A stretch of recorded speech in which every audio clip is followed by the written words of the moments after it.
వీడికి కొడుకునివ్వచ్చా అని అడుగుతారు. పితృదేవతలకి వీడు అన్నం పెడితే, వీడు జలప్రదానం చేస్తే వాళ్ళ అనుగ్రహం ఉంటే తప్ప పుత్ర సంతానం కలిగి కర్మ సంతానం రాదు అన్నారు. కర్మ సంతానము అంటే పెద్ద కొడుకు, కడుపున పుట్టిన పెద్దవాడు కర్మ సంతానం, చివరివాడు ఐశ్వర్య సంతానం.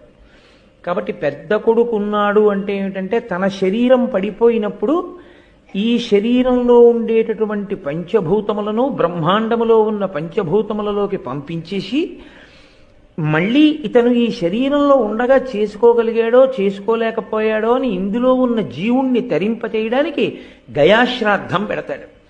ఎవడు గయాశ్రాద్ధం పెట్టాడో వాడినే కొడుకుని పిలుస్తుంది శాస్త్రం.